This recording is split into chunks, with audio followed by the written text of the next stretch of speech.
Hey everyone, welcome to the UFOhub live stream. So today's guest, as you might have known, is Patrick Haan, and we'll be talking to him for quite a bit. And I'm actually very excited to talk to him today. I called him a bit earlier, and I was planning to kind of getting ready for the show to figure out what am I going to ask him and things like that. Just getting a little bit prepared, as if I don't have enough things going on. But anyway, I was on his website and saw some very interesting information. So I called him up beforehand and said, "Hey, I would like to cover this with you. Would you be okay with that?" And he was very open to it. Said, "Sure." So I don't know if the stream, if it will be taken off by YouTube because of the subject matter covered, because it might delve a little bit more into politics as well and about channeled information. So my life has pretty much been changed by channeled information, and I enjoy it very much, to say the least. As always, you always have to discern for yourself what information you're getting and see if it works for your life or in your life or not. And take what works for you, leave what doesn't. So anyway, if we happen to get dropped, I kind of covered it with him to, we'll go ahead and record this kind of off screen. Of course, I'll try to reconnect if it will allow me. If not, we'll record this off screen and then try to post it back up online and see if it will stick then. If it doesn't get taken off screen, then that means we didn't cover enough controversial information, which I guess is good. And then you get to watch the interview as is. So um, looks like everything is going great. Stream is going great. I was having a little bit of issues with the connection. I was doing an interview yesterday, which is going to be an interview coming up for you guys on Wednesday, a webcast video, and the connection just dropped, just absolutely just disappeared on me. I was checking the network, looking around, and just could not figure out what it was. So we reconnected. I had to connect mine wirelessly, and so there's a little bit of a lag there. I'm going to try to do my best to make it presentable during the editing. But so anyway, if I haven't mentioned it yet, is going to be Mary Rodwell. That's going to be going live next week, Wednesday, and or at least the webcast will be posted. But yeah, that's, I think, pretty much it. So without any further ado, let's get going, and let's talk to Patrick. Thanks for inviting me onto the show, and I Oh, will I'm be sorry, happy to. Patrick. Just one quick second. There we go. Now I shifted you over. Welcome, Patrick. Please just start out with your name and whatever you were going to say. I'm sorry for the interruption. Oh, that's fine, Adnan. My name is Patrick Dahan, as Adnan has told everyone viewing, and he's invited me to come on the show and answer his questions and discuss the subjects he'd like to explore. Uh, you'll all be happy to know that I contacted Captain Kirk on the Enterprise to tell him to keep the Klingons away from all of the connections and the live stream, so we should not have any alien interference. All right, good deal. So, Patrick, what I usually like to do is to just kind of have you start out about what is it that you do and how you started out in this field. I am what could be called a medium or a channel who receives telepathic information psychically, typically, most commonly from my guardian angel guides, which every human being has. And also, if I ask them to appear, the souls of other energetic beings or former human beings who have passed on and other physical beings in our galaxy who communicate telepathically, alien extraterrestrials. I got my start probably in my teenage years without having the foggiest idea that that's what was happening. I just assumed that the way I got information, the way ideas and things came into my mind, was common for just about everybody. I knew everybody was different. I knew I wasn't the same, but I figured the way I understood things or ideas came into my understanding was common for a lot of people. And over the years, I slowly and gradually discovered that was not true. And by the time I was in my uh, late 40s, full disclosure to everyone, I'm 60 and one half years young. By the time I got into my late 40s, and certainly by my early 50s, it became quote unquote time. And my guardian angel guides nudged me and moved me into a more advanced stage of telepathic channeling. And I've been doing it since. So, how did you, for example, you have a book, and that book is called of course, now out of all the times I could forget the title of your book, that would be now Alien Handbook, correct? The Alien Handbook, I have it here Yep, to there you go. flash on the screen. Thank you for that. It took me a second. And so, what inspired you, or how did you come about to writing it? The inspiration mostly came from readers of my website, many of whom were interested in certain aspects of alien extraterrestrials in general. One reader, I don't remember who it was at the time, and this was several years ago, asked if it were possible for me to attempt to telepathically communicate with the aliens. So I decided to give it a try. Well, that opened about 25 doors. And yes, so I decided to put together a book of information about aliens. A lot of the information came from my guardian angel guides, or gags as I call them. That's a bit of a tongue in cheek, a joke nickname, really, but also alien extraterrestrials themselves. And in the book, I quoted them, the ones that were willing to communicate with me telepathically and address my questions. So, could you maybe cover some of the chapters or some of the things you've written about? Certainly. Many books about aliens or information about the topic in general involves appearances, sightings, observation, evidence, and all sorts of things related to that. And I didn't think that it made much sense for me to attempt to repeat or cover ground that's already been plowed 100 times by many other people much more capable than myself. What I decided to do was to ask for specific information about aliens. How do they get to Earth? How do they conceal their ships? How do they communicate with us? And most importantly, what do they see about humanity? How is their society or societies or groups or federations or associations, how are they structured? Who are humans to them? What are they to us? That sort of thing. So I laid that out step by step in my book. What technologies do they have? How do they transport themselves around, and what they see in mankind? So, how would you, for example, how does the some of the information come to you though? Do you just kind of get a sense that somebody's trying to contact you, so you get into that mode, or how does that generally work for you? I start to concentrate mentally, and I specifically ask, in the case of aliens, I specifically ask any visitors to Earth who are willing to communicate and answer my questions to do so. Because alien extraterrestrials are telepathic, number one, and number two, because they are visiting Earth with the intent, the express purpose of observing us, and there are many of them around Earth pretty much all the time. Uh, in most cases, I'm able to establish the connection. My guardian angel guides help out quite a bit. Every human being has them, one or several. And when a human being is attempting to telepathically communicate, if there's no problem, and there usually isn't, certainly not with alien extraterrestrials, they'll help establish that connection, and they have for me.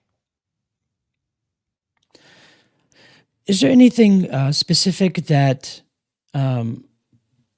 I guess maybe when it comes to the UFO phenomena or contact itself, that you can share about why is it that they're even here to begin with? Human beings are not a native evolved species to Earth. Just about all life, plant and animal life on Earth, was originally planted or seeded here by visitors from other planets. As soon as conditions on Earth were appropriate for the growth of whatever those forms of life were, eons ago, long, long ago. Much of what humans understand about evolution, particularly plant life, is accurate. However, when it comes to animal life, we know quite a bit about many different animals and evolution. But what is not recognized is that humans are essentially uh, a parasite species. And I don't want to say parasite because we're not parasites in the sense that anthropology normally classifies a parasite of one living being living off of or living on or because of another and clinging to them. Uh, because we don't do that with other beings, but we are, in a sense, parasites to the planet Earth. We're not native. The very commonly held belief is that humans are evolved from simians, which would mean chimpanzees, monkeys, and primates in general. That's not true. We are not evolved from those animals. Humans were created, and the biblical story of the Garden of Eden, where God created Adam and then created Eve by taking a piece of Adam's rib, etc. That's an allegory, but it reflects the correct and accurate process of gene splicing and DNA manipulation, which initially took place to create the first humanoids, which preceded human beings as we now exist. This occurred approximately 100,000 years ago. And that's roughly the period of time that humans have been on Earth. The idea of hybrids, well, that's every human being is a hybrid in that we are all a creation which used different contributions of DNA from animal life, which already existed on Earth at the time the alien extraterrestrial visitors created us, and DNA that they had, some of their own and from many different civilizations. And that's how humans were created. There is no quote unquote proof or evidence on Earth to substantiate this. So it is very easy for people to say, we don't believe it. However, one very large and nagging question hangs over the whole discussion, which is why have anthropologists been able to clearly establish a pattern of evolution in so many different types of Earth life, but they continually run into what is called this missing link between primates and humans? Well, the reason there's a missing link is because it's missing, it doesn't exist. There's no link. We are not descended from chimps or monkeys or gorillas. Humans are unique to Earth, and we communicate telepathically. So, Pat, is there any specific, I guess, message or anything specifically that I guess if they're coming here, what is it that they want us to know? What is it they want us to do? Maybe. Uh, they observe us. Earth is protected very strongly by a number of alien extraterrestrial civilizations who form a federation or an association in our particular sector or star cluster.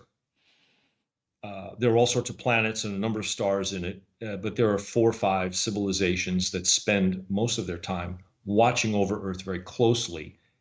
Uh, in many science fiction television shows and movies, reference is made to something called a prime directive. Well, that's a reference to something that is truly in effect, which is observation of Earth is perfectly okay, but interference in human activity and progress is completely prohibited. So we are watched very closely by alien extraterrestrial visitors. They look at us through what we would call telescopes, but their technology is far more advanced than that. They listen to every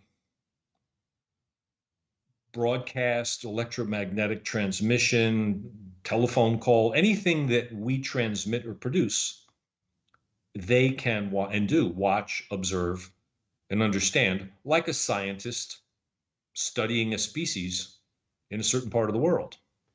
But they don't interfere.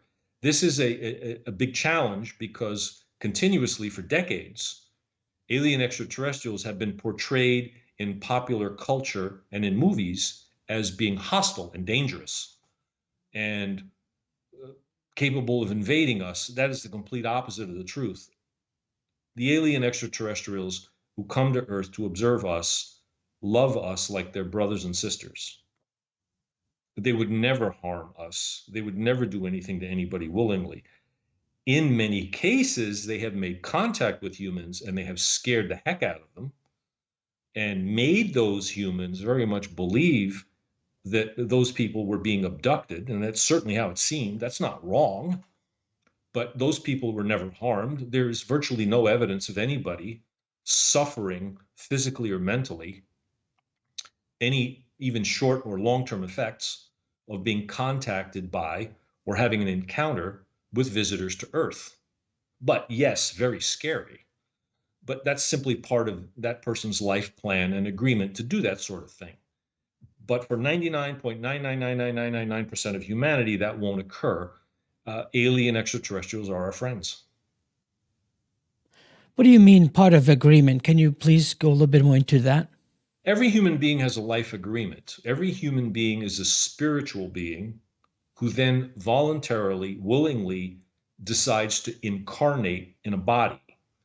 And before every human being does that, they go through an extensive planning process with the souls of all the people who they're going to encounter during their life with their guardian angel guides, and often the guardian angel guides of all the other souls, meaning the human beings, that they will come across either casually or in a big way.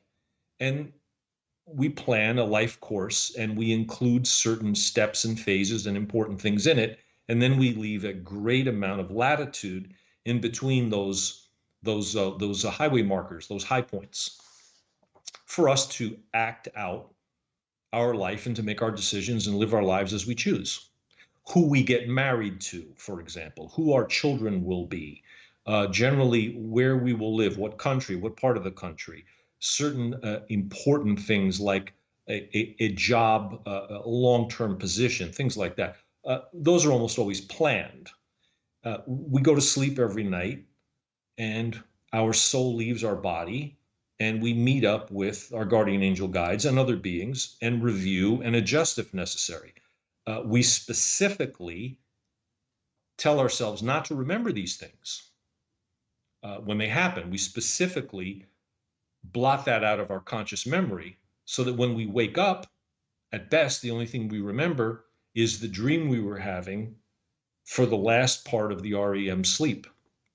But each one of us has a life plan and a course and a contract or an agreement, including several potential exit points where we might die, and we can choose as we approach or pass them, and eventually the place and the manner of when life will end and we will return home to heaven. Most of this information we can never know. Just imagine if a human being knew specifically where, when, and how they would pass away. What would happen? Well, just mentioning the concept explains itself, and that's why we don't know. So when you say heaven, is it just your way of saying like just a very nice place, or do you mean that in the big biblical sense? Well, it's a very nice place, yes, in the biblical sense, but it's not a place that's often separate. We're all in heaven now. We just don't know it because we can't perceive the higher dimensions and the vibrations that heaven involves. So people in heaven, souls in heaven, can see us. After a human being passes away, the body dies, but the human doesn't. And we can see everything on earth exactly as if we were still incarnated in a body. The difference is We choose not to be able to interact with and interfere with people who are on a sacred mission, which is the journey of life across Earth, which we are all on. How many now? 8 billion of us? Billions and billions of us. So, Patrick, is there a specific, I guess, information that you might have received about? Is there a specific? I asked that of my last guest too. Specific alien race that's supposed to contact us and initiate this contact, or is it just depends on which agreements, as you mentioned, have been made? That's how it will be. Well, human beings have already been contacted quite a bit by alien extraterrestrials. The problem is the humans cover it up and conceal it. They hide it from us, the ones that do. And I explain this in detail in my book, but essentially it's this: how human societies are organized, how we form, for example, sovereign nations, and how we form agreements between the nations. The European Union is one example, is all up to humans. How a society chooses a leader, a king, a president, a prime minister, what have you. These are all human decisions. Aliens are absolutely not allowed to interfere or have any effect or influence on this directly that would distort our decisions. So they see the hierarchies that human societies have arranged, and they are completely respectful of that. So they can't contact, take the United States, 300 million people, 200 million adults, 250 million over the age of 12 or 13, something like that. How are they going to contact hundreds of millions of people? Well, they don't. So they contact the leaders we choose. And they tell the leaders we choose that that's why they're doing it. Whether or not those leaders choose to turn around and disclose this information to the rest of the nation or the region or to other countries is up to them. Principally, 99.99% of the information and the contacts are kept secret and concealed from the knowledge of the general public. But they have contacted us many times. They will contact humans openly across the board in a way that nobody attempting to censor or control the information could keep away from the general public in any part of the world. All it takes is enough human beings to willingly invite the aliens to disclose their presence in ways that can't be covered up or speculated about. But this has to come collectively from the majority of the people. I don't think, with the current structures and mentality of governments and central authorities around the world, that it's ever going to happen if the contact is with military forces in one nation or another. Those military forces are never going to turn around and disclose to the general public things that they believe are best kept concealed for a number of social reasons we all understand. But they will contact us openly and regularly. All we have to do is invite them, enough of us. Is it a specific race that you're referring to, or do you mean any one of the numbers that are contacting us that can initiate actual contact? Well, anyone can initiate contact with permission. They all coordinate amongst themselves. Humans are specifically watched over by four alien extraterrestrial civilizations that come from planets revolving around four stars we recognize very well: Sirius, Canopus, Arcturus, and the Pleiades cluster. The Pleiades cluster is a group of stars often referred to as the Seven Sisters. Uh, Sirius is much closer. Arcturus and Canopus are a little bit farther away. It would be probably representatives from the civilizations of those star systems, those solar systems, that would make the first contact if we extended the invitation. Okay. So, was there a kind of like a dumbed down, simplified way that they say, okay, what we see we recommend doing this for yourself and your planet and such and such. Do they ever give you any kind of guidance in that way, or is it just always this general picture type messages? I haven't asked for specific recommendations about what humans should do, but we humans generally know what we should do anyway. But somehow we can't bring ourselves to actually do it. Uh, how to protect the environment for our best long term interest, for example. I don't think that there's anybody sane that thinks it's a really good idea to dispose of nuclear waste in general. Uh, Most people know that, but we continue to produce a little bit of nuclear waste. I don't think that there's anybody that thinks that using a nuclear weapon, for example, is a good idea. I've never heard anybody normal say, oh, yeah, let's set off a nuclear bomb. But we have them, et cetera, et cetera, et cetera. Things like protecting the environment, not polluting certain things, uh, not polluting the air. We know most of these things. The aliens would certainly help us if we asked them for it, because that would not be a distortion to humanity and the development of human societies. We ask each other things. Somebody in one country invents something and they give it to somebody in another country. That's perfectly normal. That happens all the time. They will be happy to help us if we ask for it, but they can't impose, they can't interfere, and they certainly are not going to hand us technology for things that they know are a bit dangerous. The comparison I drew in the book would be, would we go around and give semi-automatic rifles to 13 or 14-year-old boys? I don't think any normal person would ever want to do that. Could you give semi-automatic rifles to an organized police department? Well, we already do that. They have them. What's the difference? It explains itself.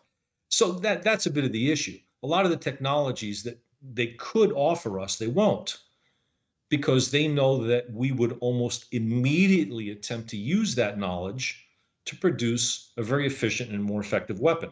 Well, a weapon is just a tool. That all by itself isn't bad. It's the human being that has the weapon. And there are some among us, a small minority to be sure, but some among us that would see the ability to turn a profit by selling those weapons to somebody else. That exists all the time. We see that everywhere. So things like that, they are going to be very, very reluctant to provide because the potential downside to that is much larger than the benefit. However, other things they would be happy to show us uh, that would help us if we ask for it. So, Patrick, I'm sure the people watching are going to ask other questions, maybe some that I don't know to ask or just have not gotten into yet. But I figured I'll leave that up to them to give them a chance, and so we'll do that during the Q&A.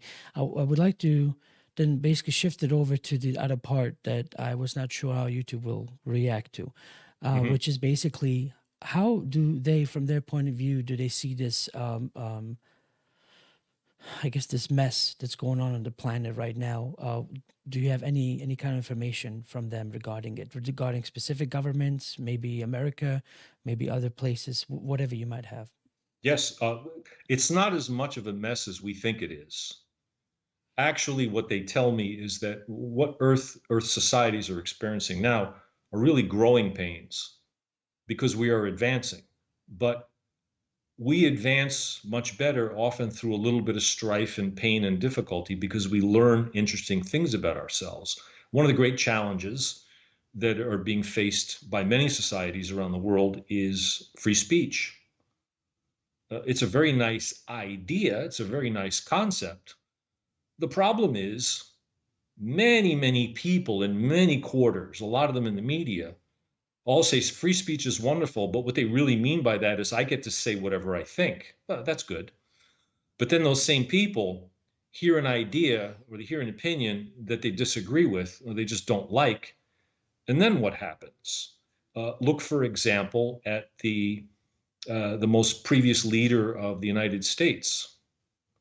I don't think anybody would think that man was somebody who didn't know what he was talking about and was afraid to say what was on his mind. Now, some people thought that was great, and some people thought it was terrible. But there was a level of directness and transparency that is very rare from world leaders. Some people thought it was great. Some people didn't care. Some people thought it was horrible. But we are now seeing a concerted effort to restrict that person, ideas, opinions, points of view, disputes, discussions, or anything related to the change in leadership in the United States. That's a growing pain. Some people think it's great that those things are happening. Other people, like me, think it's terrible. Free speech is something that is a right that every living being should have. But it's not as much of a mess as we think it is. It's a phase that very soon we are all going to turn around and look back at, and we're going to see the value and the benefit in what we've learned through it. Patrick, one specific question that I had was something that I came across on your website, which was, I mean, ever since the internet, there's always been conspiracy theories of all kinds, and to me, that's not necessarily a bad thing. Everyone always thinks if you say conspiracy that you're, hating on something or putting it down in some way, which Right. for me, that's not the case. So being online all the time and everything that I come across, there were for a while there, especially right before the elections, there were these talks about that somehow the current president is not exactly the president. And I wanted to know what channeled information do you have about that? Because I just want to kind of cut to the core of it and just see what you might have. Oh, the current president who's in office is the president in title, but uh, his political career was compromised a long, long time ago. He was bought off by specific interests and was essentially drafted into the position that he is now. He was not elected in the way that many people believe. He was installed. Certainly, the process of counting the votes was twisted with specific plans. The prior election in 2016 went down the way it was because a lot of people in a position to do what I just mentioned believed their own rhetoric, that there was no chance that the former president, the 45th president, would be elected in 2016 the way he was. As soon as they discovered to their horror that he had been elected, began the campaign to arrange the election to have him removed. Now, the reason I say that is elective history in the United States shows very clearly, going back to the time of Abraham Lincoln, that generally the political pendulum swings 2 elected terms for one party and then 2 for the other. The one big exception being the Great Depression in the 1930s and the Second World War, where there were 2 presidents over a period of 20 years from the same party, one president and then a vice president. But then after the Second World War ended, the cycle of ate one party, ate the other party returned and has pretty much continued ever since, with a couple of little exceptions, but that's pretty much been the pattern. So the powers that be that arranged and twisted everything knew that barring some tremendous scandal or some huge problem, the 45th president would be reelected. So they made sure that that would not occur, even though it did. In other words, if the legitimate votes cast uh, by bona fide voters were counted properly, that would be revealed. Well, that information has been very skillfully and very carefully concealed. This was an engineered removal and the installation of a puppet. And the current president of the United States, the 46th president, is a figurehead who is going through the motions and following instructions. I think that's becoming increasingly apparent as it becomes more and more difficult by the day for the press to cover up for the missteps and the mistakes that seem to be occurring with, and I say this sadly, alarming regularity. But So that's also, I'm being told by my guides, That's part of the plan. The objective is to then install the vice president into the position of the presidency. And that's going to happen at some point, but I'm not being told exactly when that will happen. That depends on human decision. Many people And take great right. exception to this idea because they say there's no proof. And the answer is no, there's no proof that is being allowed to air publicly. But doesn't anybody find it awfully strange that absolutely no court anywhere, many of which were approached very openly and very directly in a very public way, was even willing to give any evidence or any arguments of public airing? Every single one of the courts simply dismissed the whole case, saying no standing, no possibility. Well, that might be true. That might happen once the case was made. How is a case made? Well, one party is arguing against the other party. They have to go through a legal process to present their arguments and show their evidence. And then the court will accept or not accept or decide or not decide. None of that has ever been allowed to happen. I think that more than anything is a very telling and a very indicative symptom of what's going on as I just described. But again, this is coming to me from my guardian angel guides. So can you maybe go into the details about what I specifically wanted to ask you about was regarding that info that's on your website. What who, I mean, I hate to say it, like I know online everyone just uses the term cabal or whatever. Can you give more details about who is this? Who are these people Certainly, that are doing this or wanting this to happen? absolutely. As societies have developed, and I'm referring specifically to the industrial age, principally in the United Kingdom and England and the United States in the 19th century, and then through Europe, uh, tremendous increases in social development, technological development, and wealth occurred. History is very clear on this. By the time the 20th century arrived, interests around the world who sought to control the development of societies, of industry, and to control wealth began to formulate what has now been going on for more than 100 years in a very vigorous way. As the information explosion has occurred in the last 1/5 of this period, basically over the last 20 or 25 years with the internet, the ability to control human societies has grown ever sharper and ever more refined.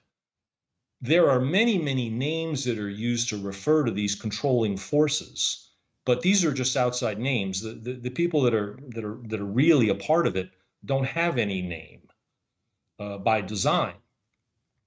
Outside, people say Illuminati, the Cabal, the New World Order. There's other nicknames or labels that are put on it, but it's a group of, depending on how powerful and how influential one wants to consider each level or each compartment of the organization, several thousand people who control pretty much everything that goes on in the world. Certainly, when I say control, heavily influence it. They can't really control everything. The best way to control people is to convince them to act on their own.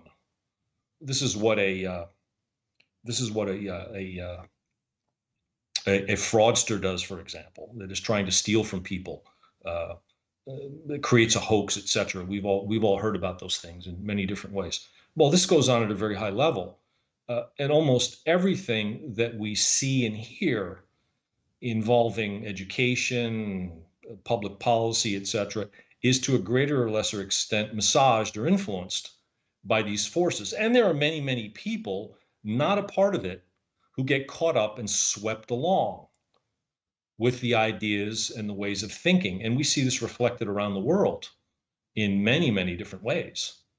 Uh, People say there's a great conspiracy. Well, the simple solution to all of this is awareness and a general sense of individual understanding and individual belief, not group belief.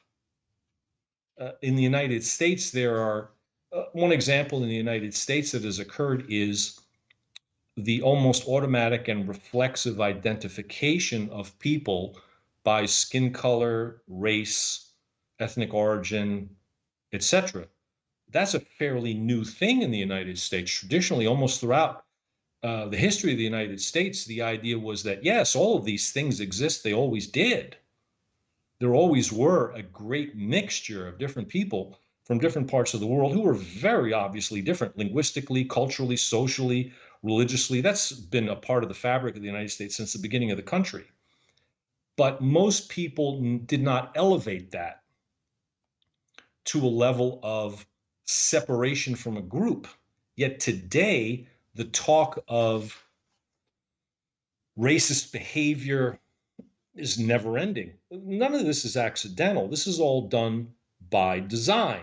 If the idea can be inculcated into any identifiable group that somehow they're separate from other groups in their same area, that now presents an opportunity for control and wealth. And we see this happening all the time. It happens in Europe, it happens all around the world. A lot, that's one small example of many things which are controlled or influenced, certainly behind the scenes, by this group of people. They can get to anybody. They can get to the president of the United States, a prime minister of Great Britain, or any other world leader. And they do, and they have. Patrick, what are these two committees that you were writing about? Can you maybe go into that It's just my specifically? nickname for my guardian angel guides. I call them a committee because when I communicate with them, there are three. I gave them names a long time ago that they repeated back to me so that I would be able to identify them because we humans like names. We like to give everything a name. So that makes it easy to think of them. But I kind of nicknamed them the committee because I will often get a collective voice from them as if it were a committee of three people talking to me at once. Ah, okay. So, but specifically about the current administration, I guess, what you were talking about two different groups, one that's more public and one that's not so much. If you could go into that, please.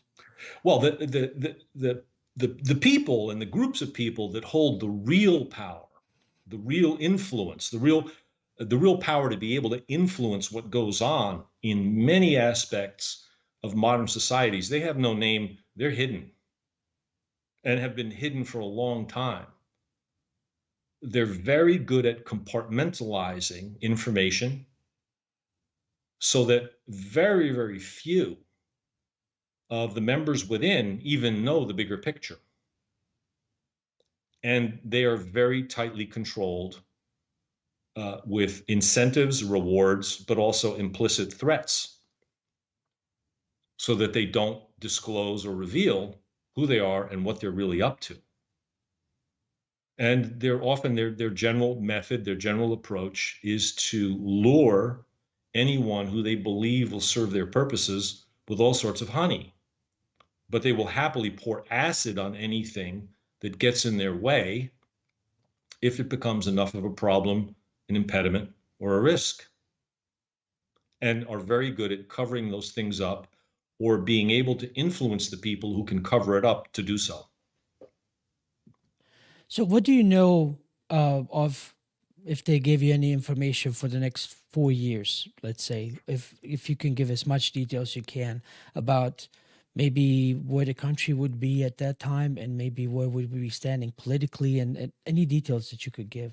Certainly, there is a very large issue looming over Earth and human societies, which is going to affect all of us. And there's nothing anybody on Earth can do to generally change the events which are already beginning to transpire.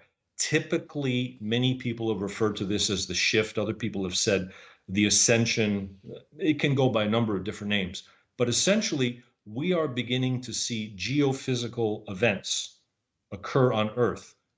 Earthquakes, tsunamis that they produce, undersea quakes, volcanic eruptions, disturbances to Earth's electromagnetic field, the magnetism of Earth. These things are going to change a lot of what happens in Earth society. the electromagnetic energy, for example, is going to begin to affect fertility. In many countries around the world, especially the countries that are more technologically developed or advanced, the rates of marriage, the rates of childbirth are falling almost precipitously, in some cases to the point where countries are shrinking. This is occurring in Europe and the United States and is beginning to occur in other parts of the world. Many observers of these changes in population growth want to attribute these changes entirely to social factors, decisions, and choices. Well, those social factors, decisions, and choices certainly are part of it, no doubt about it. But there are greater energetic influences occurring. We are beginning to see an interesting series of volcanic eruptions. Essentially, Earth is, over the next several years, and unfortunately, I'm not getting specific timing, but Earth is going to become a difficult place to be for a little while because of these geophysical changes. They are going to affect transportation, crops, agriculture, and all the things related to that. We are going to see economic changes, what many would call economic collapse, and a complete restructuring of the global industrialized society that we're in now. When these things happen, it will be up to us collectively and individually as humans to decide how we are going to react or not react. We can always choose how we react to something or choose not to react to it. But as these things occur, the forces and the influences that we were talking about earlier, they're going to have all the air go out of their balloon, and they're essentially going to disappear. More specifically to your question, what is going to happen over the next several years in many societies on Earth is very much up to us. In general, many people are going to discover how the central authorities, the governments of countries or regions where they live, are essentially incompetent and inept at dealing with some of the challenges that these geophysical events are going to cause. And people are going to turn away from government as the solution or the answer to a problem. We're going through a period of this right now with the worldwide pandemic. The arguments and the protests against many of the measures that governments seem to have taken are not slowing down. In fact, if anything, they're gaining energy. There are many arguments. I just read yesterday about a very vigorous argument between a United States senator who's also a doctor and an eye surgeon, arguing with the head of infectious diseases in the United States about whether or not people should wear a mask or not wear a mask, and whether or not the vaccine is effective, and should somebody who's already been vaccinated and supposedly is now protected should even be wearing a mask. Well, these aren't two casual people strolling down the street. An eye surgeon is an expert in anything that involves the human head. How else do you become an eye surgeon? So when somebody prominent like that starts taking issue with another doctor publicly, that's an indicator that not everything is as it seems, that there is significant dissent about what to do. But backing away from this particular issue, the pandemic is occurring now on Earth as a warm up to prepare the human race in general for a lot of changes that are coming. Many of us have seen restrictions cause businesses to shut down, to fail, many people to lose their jobs, a lot of unemployment. More of that is coming, but not because of pandemics. More of that is coming because the global ability to move goods and services is going to be severely constrained. We are going to see some events, we're seeing them already, which are going to constrain the ability of crude oil to be produced and transported. There are going to be some very spicy events. I've been told specifically by my guides, but I haven't been told exactly what event and where or when, but that they're going to happen. Well, a couple have already happened. The new administration decided to cancel the construction of a large pipeline between Canada and the United States, would have represented a significant supply of crude oil to key areas in the United States that refine it and then distribute it. Because that supply is not coming, what is that going to do to the price and the availability of all the products like gasoline and diesel fuel, et cetera, that are refined out of gasoline? Oh, that's one small event. There are others coming. The subsequent events are going to be generally geophysical in nature. Earthquakes, seaquakes, tsunamis, storms, and things like that, which are going to affect it. But that's going to have a profound, profound influence, if not direct effect, on human societies and transportation, airplanes, boats, ships, trucks, and the cost of almost everything. These changes are all coming and are largely going to nullify a good deal of the influence that has grown hidden behind the scenes very powerfully over the past century.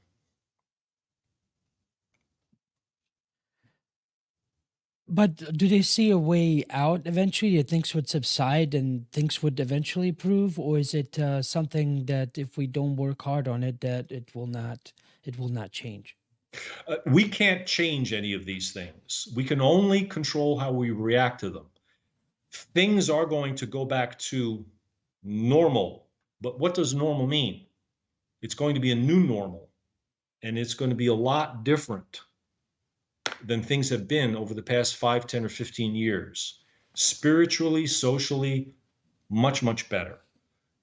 Human life will localize a good deal more, much more than it has been over the recent 20 or 30 years. In general, where people don't often know their neighbors very well, they're going to get to know their neighbors a lot better again. Emphasis on and concern for money, wealth, status, well being, pursuit of position, social values, social hierarchies is all going to be reduced. It's not that these things are going to go away, but many, many human beings are going to come through this with a new understanding. We have a large number of young people, and some maybe not so young, like myself, that have incarnated on Earth with the specific purpose of seeing things and doing things differently and raising general awareness of the public. For example, in just the past couple of years, look at the changes in attitudes and behavior towards homosexuals or a person being transgender or dissatisfied with their gender role in life. For a long time in human societies, even talking about subjects like these was often a taboo, if not outright dangerous.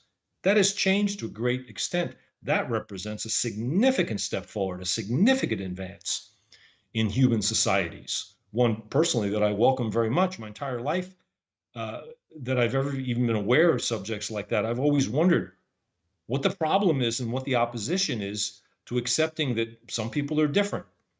Uh, we've all, from time to time, run across somebody that had a certain difference in their physical appearance because of how they were born, a deformity in the shape of their ears or their nose or their face or their skin, patches of skin that were very red against the rest of their skin that was very white, or patches that were very clear against the rest of their skin that was very brown. We've all seen people like that. They're very rare and unique and special. But we were allowed to accept differences that couldn't be hidden in people that had a certain appearance, but in the way people thought and wanted to behave, oh no, we couldn't do that. That was absolutely not permitted. Well, now a young girl can dye her hair blue if she wants to, and she doesn't get socially ostracized immediately by everyone she's ever met. It wasn't so many decades ago that that would have been an automatic outcome. Now, not so much the case. So those are just some small examples of advances in awareness and acceptance. One of the things personally that bothers me, and my guardian angel guides have kind of smiled about this, is very popular to talk about tolerance, and I think that's absolutely the wrong approach. Who wants to just be tolerated? Tolerate means, oh, hang on, barking dog. That's all right. Tolerating just means somebody's putting up with you, but would prefer not to have you around if they had their choice. That's not what we want. We want acceptance, acceptance of what we like, and also acceptance of differences. And that's how we get accepted ourselves. These things are all making great advances in human societies around the world, and I think are not getting the credit that they deserve to represent the betterments of human societies in general. More of this is coming. What about uh, well, is there specific areas that we need to, I guess, concentrate on first from our individual point of view? I know they didn't exactly give any kind of those directions. Is it just kind of like get your own house in order and then see what you can do for the neighbor? Well, yes, my guys say that everybody pretty much has their house in order as long as they look upon everyone that they see and everyone that they know as their brother and sister. In other words, somebody lives in a country with 50 million citizens. How many of those 50 million people are they ever going to meet or influence? Almost none of them. So, who are they really going to cross paths with? The very few that are members of their family or their friends, associates, coworkers, things like that. Well, that's where we start. How do we treat and interact with other people? Do we have the choice to be gentle and generous and kind? Or do we have we have the choice to do whatever we want. Always look upon other people and other situations as an opportunity to be good, to be pleasant, to be helpful, because that's the best way to help ourselves. Sometimes we have to do things we dislike. Driving very, very aggressively is something that is too often tolerated by some drivers. And it's tragic because in the United States alone, and this is the case in many countries where there are a lot of motor vehicles, the number one cause of death for all people, natural and accidental causes all put together, up until the point where people are in their earlier mid 30s, is motor vehicles, either riding in them, driving them, or getting hit by them on a bicycle, whatever, what have you. That doesn't need to happen. That can be reduced tomorrow or starting tomorrow. We can reduce that significantly. But there doesn't seem to be a collective will for people to get in a car and drive it and understand that they are essentially running around with a loaded shotgun pointing it at other people, because that car can do as much or more damage as or more quickly than the gun can. And every once in a while we hear about that. Most often when we hear about it, it's reckless or careless driving or an impaired driver that does something really stupid. But it can also be done intentionally. Well, what can we do when we get behind the wheel? Can we just drive a little more prudently and understand that all those other vehicles around us are human beings who have families, who have loved ones, who we might love them, but we would certainly want them to treat us nicely. I don't know that anybody gets into a car and drives around and says, I can't wait to make somebody else angry at me and then to get out of their car and then come up to me and attack me and insult me and threaten me. I don't know. I don't know anybody that wants that. Most people are just doing it around. That's one small example. But the larger example, what we can do is we all have to understand that we're spiritual beings, not physical beings, that our essence is our soul, not our body, that we're here on earth temporarily, even though it can seem like a very long period of time, decades and decades in many cases, it really isn't. And that we're here to learn lessons and to choose our reactions to situations some other people seem to put before us. Some of those situations we choose for ourselves, and we choose to see those situations as haphazard or fortuitous or unforeseen or unfortunate, but we've chosen them, and then we can react to them. And we can take a positive point of view or we can take a negative point of view and then carry out negative attitudes, behaviors, and treatments of other people, or positive. It's up to us. Uh, these events that I've discussed earlier are going to give a great number of human beings the opportunity to very closely look at themselves and look at that very small number of people in society around them who they interact with or who they might interact with, and decide, is there a way that I can be better to them? And by doing so, they'll be better to me. They'll be nicer to me. And what can I learn from this? This is the great opportunity that we're coming up against, that we're going to face. We're beginning to face it now. Okay, sorry, Patrick. I basically, uh, I asked questions that I thought I should ask, and now I figured we can leave it open for some Q&A if you don't mind. Not And at all. everyone watching, if you could just please remember to have the 3 stars before your sentence, so that way I know that's an actual question for Patrick. And I guess we'll get going with the first question then. Let's see here. You're going to read the questions out? Yes, I'm going to read them. I'm just looking to see if, because I'm just now opening it up, so we'll see which questions would come through. Because I'm sure they might have some questions based on what you said, or to clarify something. So, okay. I did. There's one from Pop Reality. Thank you for your super chat. I think this was something you were talking about, so this might be something 30 minutes you said. It's 30 minutes ago. He said, you mean Caucasoid, ancient Africa before colonizations were not polluting. So I'm sorry, I don't know what you specifically said that prompted that. Human beings were created on Earth in an area which is now a part of South Africa, but there was no nation of South Africa 100,000 years ago, obviously. And there is almost no evidence, there is none that we could find or identify to demonstrate what happened there. But that was the beginning of human society. The first humanoids were created. The purpose that the alien extraterrestrials had was specifically to extract gold, to mine it. The reason they did it was because they couldn't. The environment of Earth's atmosphere was unsuitable for them. The gravity of the surface, the mixture of gases, the temperature, humidity, dust in the air. The same thing would happen to humans if we went to nearly any other planet where alien extraterrestrials live. We would have the same challenges and problems in many cases. So that's natural that they come here.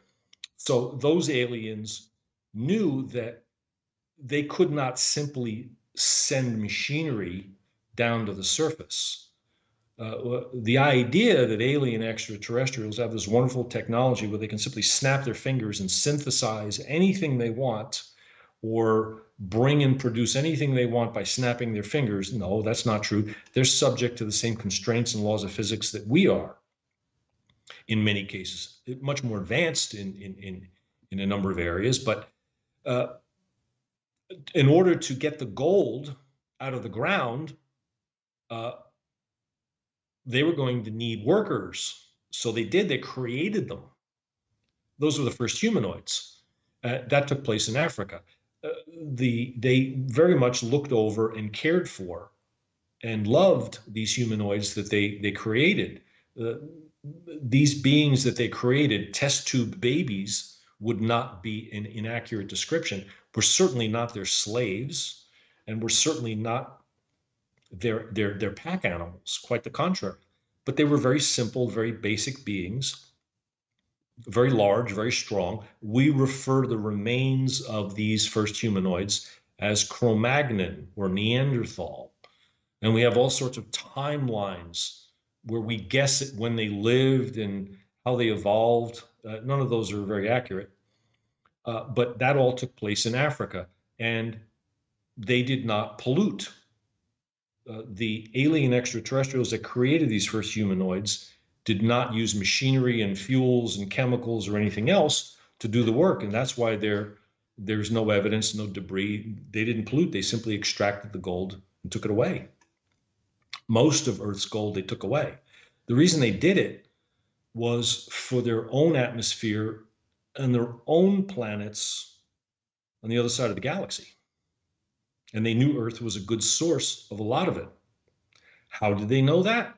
Earth has been visited by alien extraterrestrials for millions of years. The planet has been well charted, well documented, and is well understood, far better by the alien extraterrestrials than we know Earth. They know things about Earth we couldn't even begin to imagine. So essentially, the beginnings of mankind and human beings as we now exist began in Africa, specifically what is now a part of northeastern South Africa, the nation of South Africa, near Mozambique. I speak the language of the nation of Mozambique, which is Portuguese. So that's the name of the country in Africa, Mozambique, or Mozambique. That was the area. I hope that answers the question. The next question is from Exploring the Car with Ra Castaldo. Says, what does Patrick think of CERN and other particle accelerators? Personally, I think they're an interesting scientific experiment. What the significance of those things are is limited. Not because that there's anything wrong, but that they are attempting to discover things about velocity, energy, and related topics inside of the technology that humans already have. And this is the self-defeating circular firing squad that humans suffer under too often by our own design.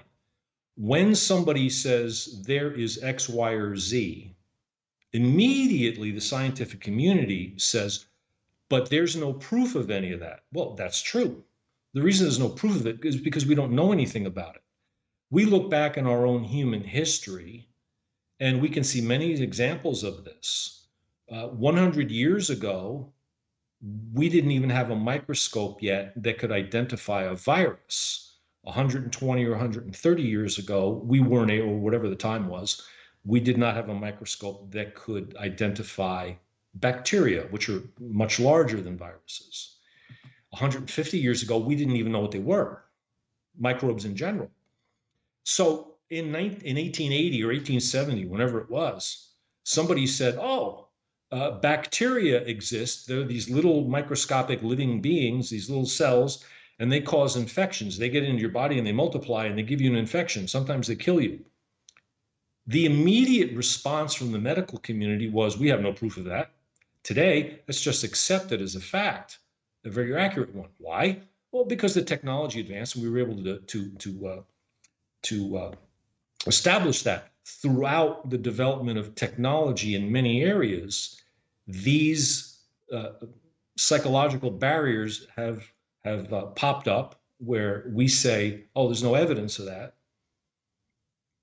And then the technology comes along very often, sometimes planted by the guardian angel guides of the humans involved in quote unquote discovering that technology, or sometimes the aliens themselves, if that's part of the life plan and the schedule. Many things we have on Earth come from alien extraterrestrials, such as integrated circuits and many other things, accidentally or on purpose.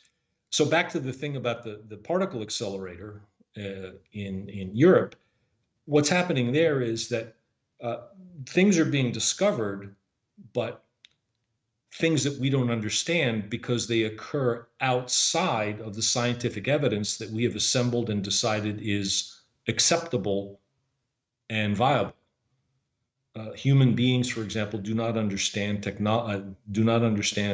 magnetism or electricity as well as we think we do. This is how all of these alien extraterrestrial ships that have recently been reported, even disclosed by military organizations such as the United States Navy, have disclosed seeing things following naval aircraft, fighter aircraft, moving at speeds that are unimaginable. Well, how are they able to do it? Magnetic differential. We don't understand magnetism to that extent. We certainly don't have the technology to be able to do it. Well, how are they able to do it? Well, the easy answer is, well, there's no proof of that. Well, no, not yet. That's coming. So the CERN experiments are beginning to butt up against or reveal areas of knowledge regarding particle physics that we don't understand yet. But that information is coming. I hope that answers the question. Patrick, the excuse me. The next question is from Genset. The question is: does Patrick know about Cryon and Esther Hicks Abraham? What's his thoughts on this, and also how do we get in contact with our own spirit guides? I've heard the name, but I confess I don't really know much other than that. Uh, how do we get in contact with our guides? Well, first of all, have the belief that you are already in contact with them. Once you believe that, then it's just a matter of learning how to sift one from the other. Your own thoughts versus the thoughts that are planted in your mind, which are really telepathic communication coming from your own guides. The way to do this is think of learning a language. You go to a new country and you don't understand anything, but they probably have water and you have water too. So get a cup, fill it with water, put your finger in it, say wet and say water, water, and show it to them. They'll smile and they'll say the word in that language for water.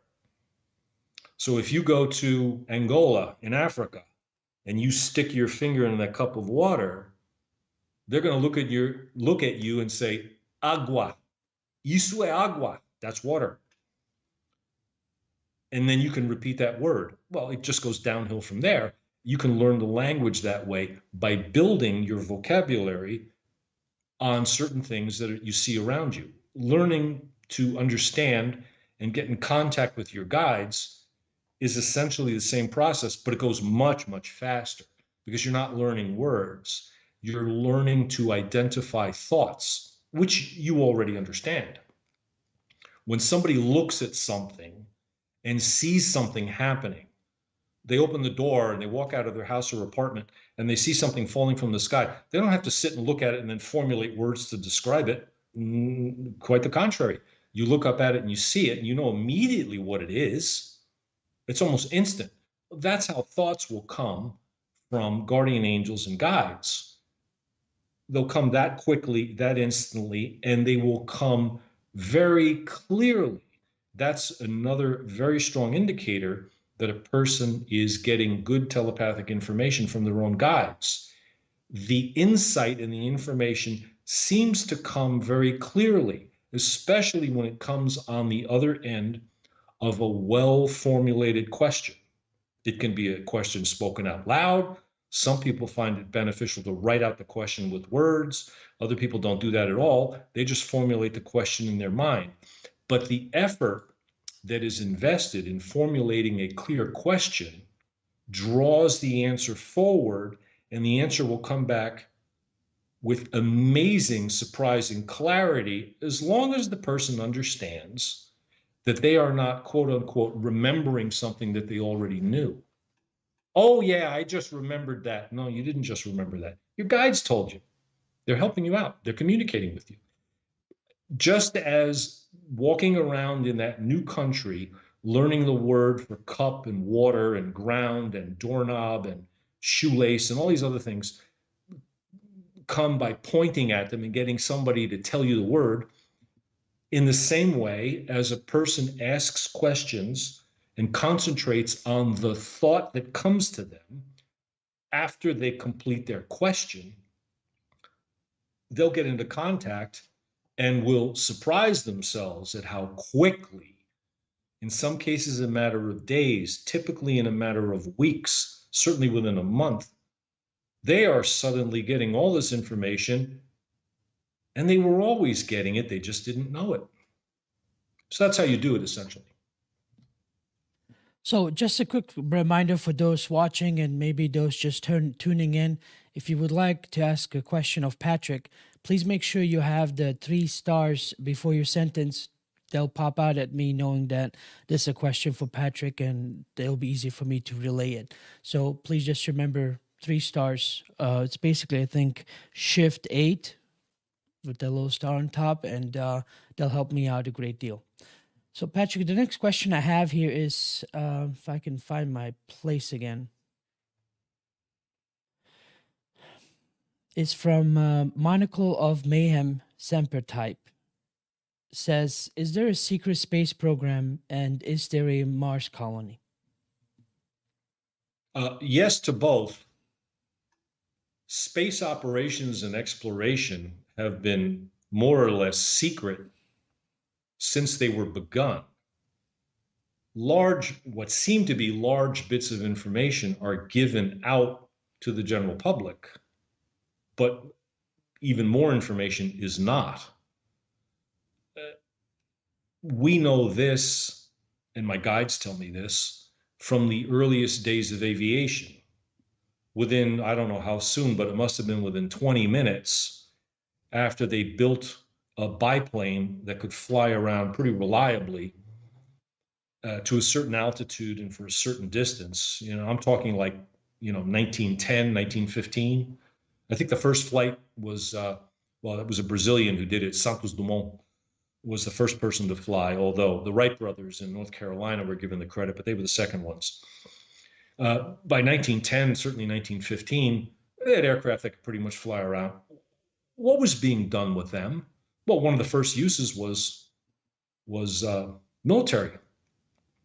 Well, when space travel and exploration, sending rockets up, was developed, again, same thing happened. Who were the leaders in rocket technology? Germans, and what did they do with the rockets? Weapons. So airplanes and air travel and the ability to control the skies created, which still exists until today, military superiority. Well, as soon as we could put satellites into orbit around Earth, starting in the 1950s with the Soviet Sputnik satellite, it became very apparent to world leaders and governments that space exploration and orbiting Earth certainly represented great tactical, informational, and military advantages. Well, that's the case until today. Recently, about 2 years ago, the United States created a 6th armed force called the United States Space Force. I think up until now, it is considered a department or a sub-military division of the United States Air Force. But it is simply an acknowledgement or a confirmation of what has been going on for decades already. They're not really doing anything new. It's just being formalized and given its own name, identity, logo, and hierarchy for the purposes of developing it and refining it. But the United States by no means is the only nation that does this. It's just the only nation that has formalized it into a military force. Certainly Russia has done it for a long time, the United Kingdom and other countries, well known. But what we are allowed to know in the general public is a minority portion of the total information and the activities. Most of it is kept concealed. So to answer the question about, is there a secret space program? Yes. Many secrets involved. Many things being done that the general public might even consider criminal. But what sort of laws apply to outer space? I guess it only really matters what you do to the people and the human beings on the ground or flying around in the atmosphere. And again, we're never going to know anything about that. The second part of that question is, what was the second part of that question again? Is there a secret Colony on space Mars? force? Human colony? No. But is there a presence of alien extraterrestrials and other beings on Mars? Yes. Beings that we can't see and don't understand. What we would generally categorize as alien extraterrestrials. But they don't live there in the sense that humans would see a colony. Humans can't live on Mars because there's almost no atmosphere. I think relative to the Earth, Mars has like 5% of Earth's atmosphere. So there's almost nothing there that could be breathed anyway. If a colony were created on Mars, it would have to be similar to, for example, a colony created on the moon.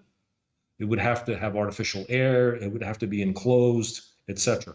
There's nothing like that on Mars. But there is a regular presence of alien extraterrestrial visitation on Mars, yes. And yes, humans are there visiting all the time. Again, we know about a portion of that. Humans from the secret space program? Yes. And we're allowed to know things about the Mars rover, and we're allowed to know things about satellites that go and orbit the planet and take pictures, but we're not told everything that's going on. Okay. The next question I have is from, sorry, I lost my spot. No apology required. Found it again. This one is from Charlie Salvato. Says, your thoughts on the Urantia? Urantia. Do you know what that is, Patrick? No, what is that? I I don't don't know know. either. I'm sorry. I should, but I apologize. I'm sorry, Charlie. If you can please just give a little background information on what it is, or Yes, maybe yeah. asking a good question with a brief explanation is the mechanism that draws the information out. Just by throwing out a label, often for me, that draws a blank. You know, if a robber comes up to you and waves a knife at you and says, "Give me what you got," what does he want? Presumably money. But what if you pull out the money and then he says, "I don't want that," and he slaps it out of your hand onto the ground? I said, "Give me what you got." Now you're into a guessing game. So explaining a little bit Sure. Really helps draw out the information. They might have it later on in the chat. So the next question I see is from Omega Point Singularity. Says, do you know anything about the 20? Do you know anything about the 20?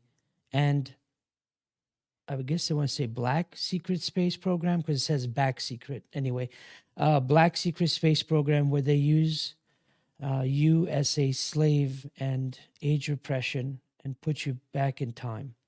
No, I don't. Okay. Yeah, I sometimes the often way the get questions are asked, I get they can be very, what's the word?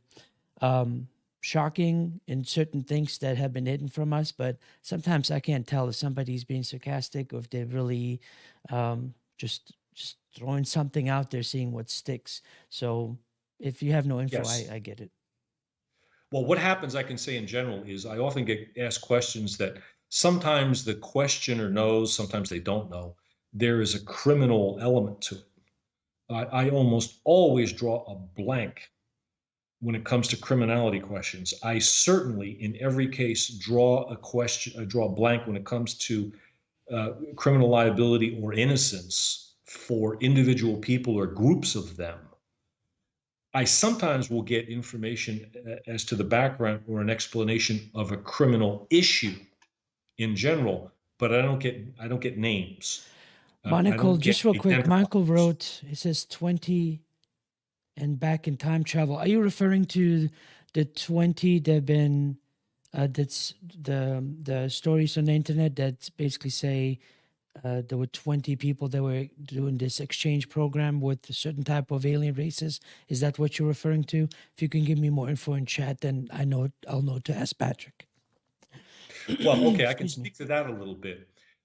All interplanetary travel is time travel because this involves the perception of time. And I'll summarize it this way. Let's say a human being could hover over Earth at an altitude of 30,000 feet. So somebody is at sea level and they go 30,000 feet up. Well, the tallest mountain on Earth is about 28,000. So that mountain will pass below them. Well, in practice, that can't be done because Earth rotates, but the atmosphere rotates also. And Earth rotates at a speed of about 1,000 miles an hour. The circumference of Earth is about 24,000 miles or 40,000 kilometers. So Earth makes one full rotation in 24 hours. We know that for a fact. That's time, that's clocks. So Earth is moving every hour about 1,600 kilometers times 24, it's 40,000. But the atmosphere moves along with it, because if the atmosphere stayed still, that means anything on the surface would encounter winds of 1,000 miles an hour. So that's a joke right there. But let's assume that the ability to hover above Earth without wind affecting us were possible. So we're hovering at 30,000 feet. Well, what would happen? Well, if you stayed in the same spot and you waited 24 hours and you looked at your watch, the very exact point that you were above when you lifted up vertically would pass below you 24 hours later. So let's say you go and you look over and you can see the sun as you hover above Earth. Well, if you stay in the same position, you're still going to see the sun 24 hours later. The sun doesn't rise and the sun doesn't set. It stays right there. The only reason the sun looks like it's rising or setting is because you're on the Earth, you're on the surface, and the surface moves.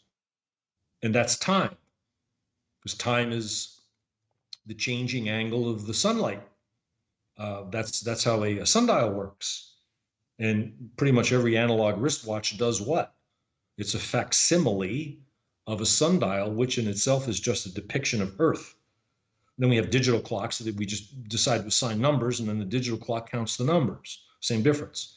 But if we hover above Earth without leaving the atmosphere, just hover above the surface high enough so that no mountains or surface features are going to hit us, and stay there, we'll watch the ground moving underneath us at 1,000 miles an hour.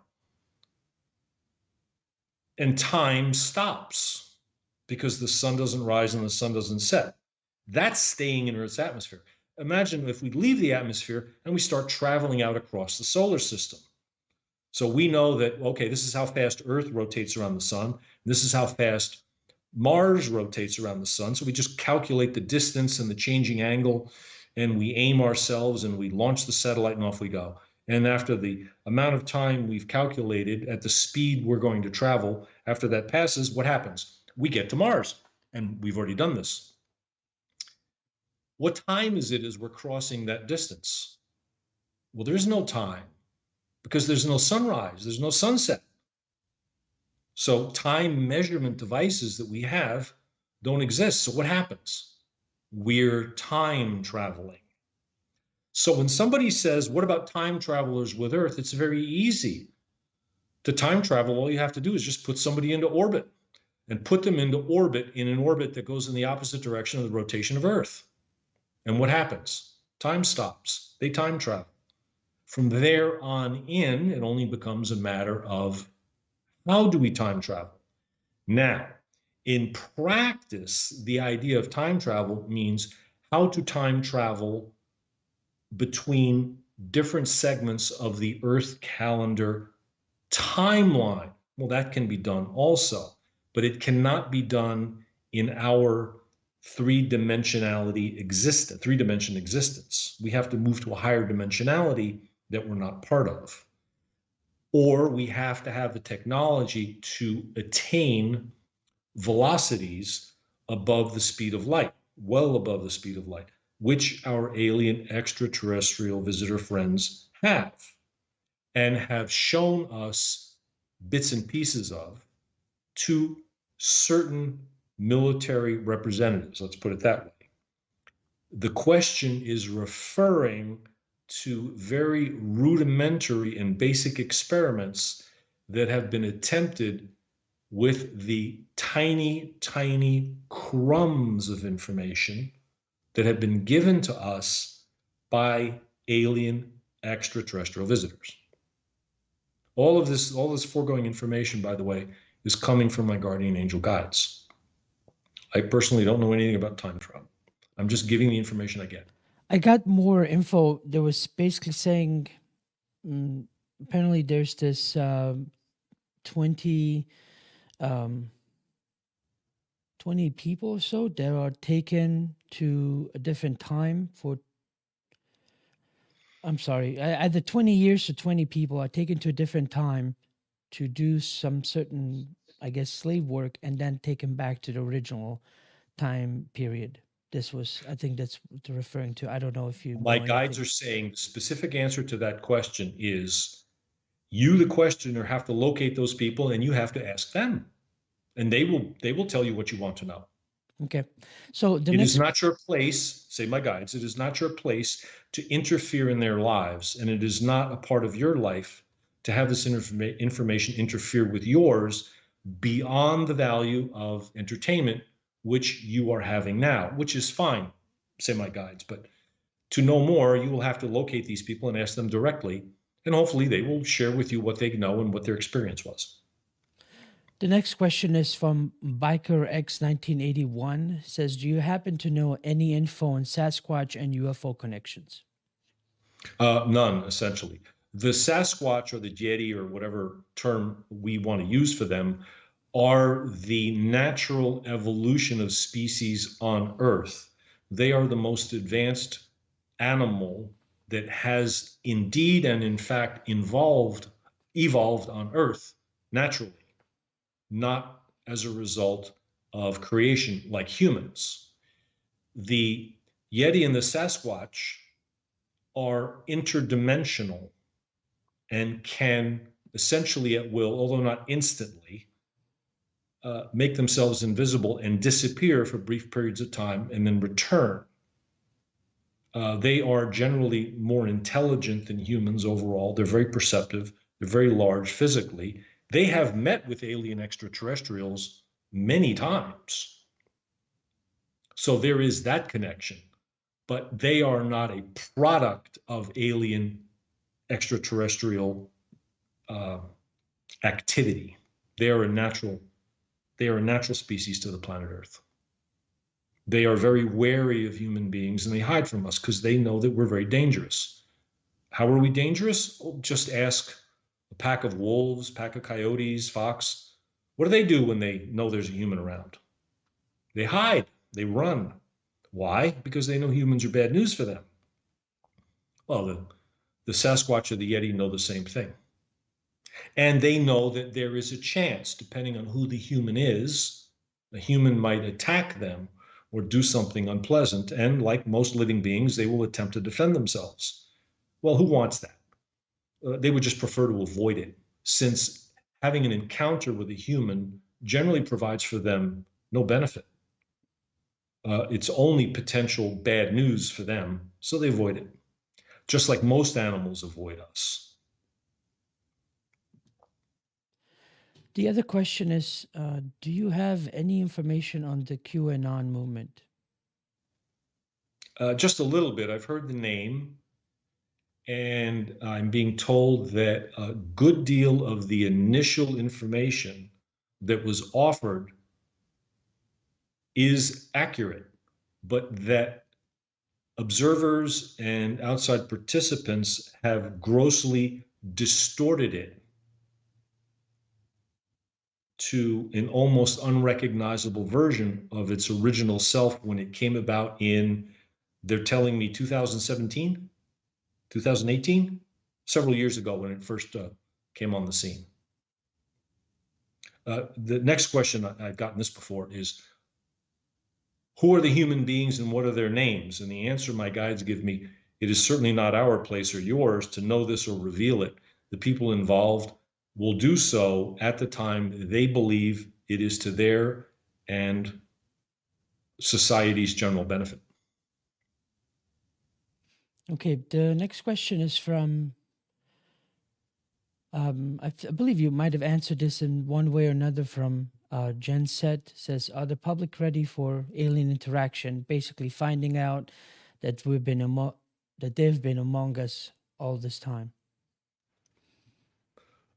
That information, yes, they are.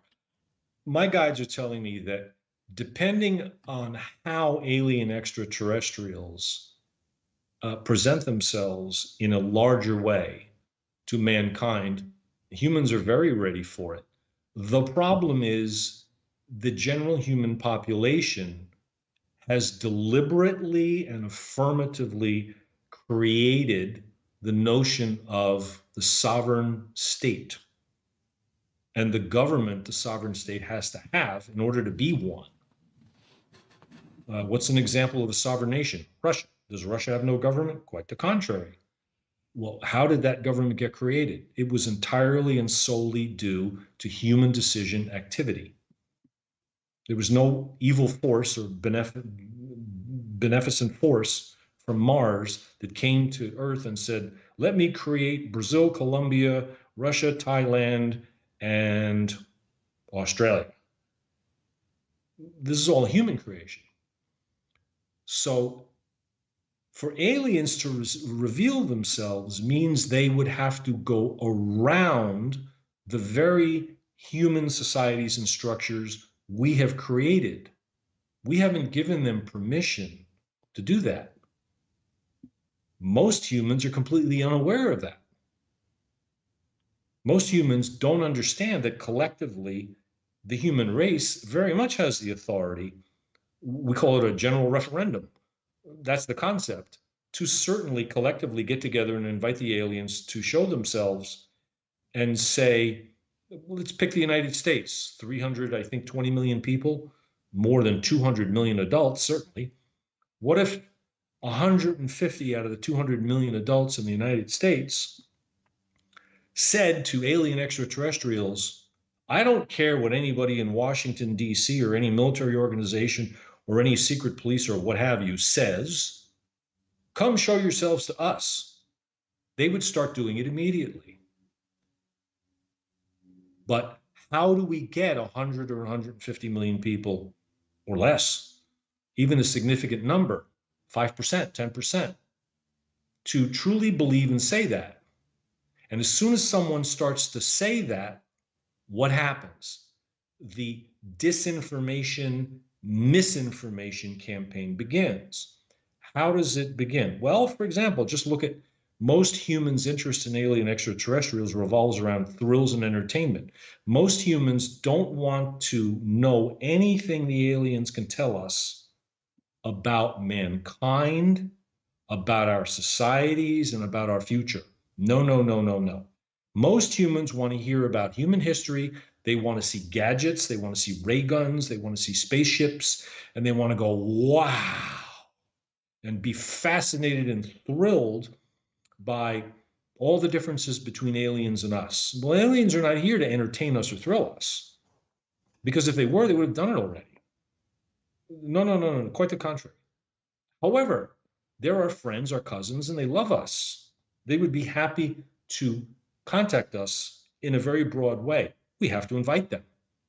And when the people we put in charge, the people that we decide are going to lead us and speak for us, object, which they do all the time on 100 different issues every week, do that again. When those people object once again and tell anybody, oh no, you're crazy, you're nuts, you don't know what you're doing, what will we do?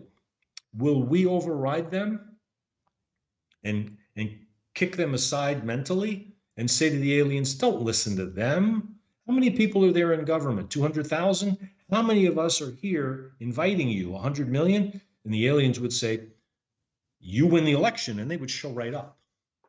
How much they would tell us, how much they would show us, would depend on how prepared they believe we are to handle the information to our benefit, not for the purposes of entertainment and thrills, which is unfortunately the general focus that most people have. There's nothing wrong with being thrilled or entertained. Everybody likes to go to the movies, especially me. But that's not the beginning and the end of it.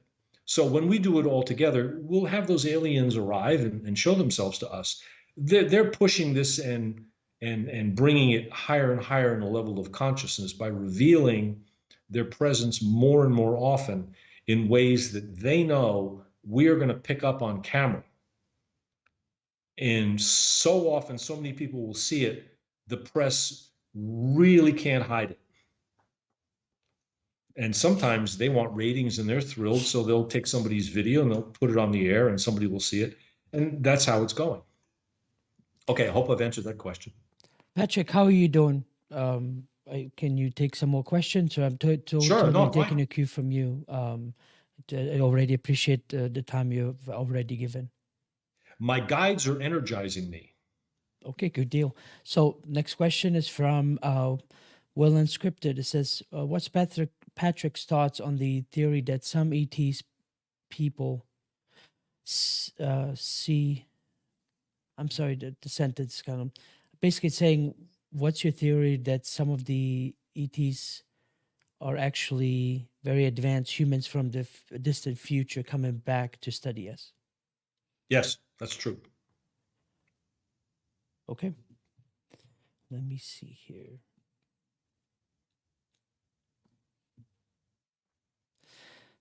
There's says this one is from I Sky High.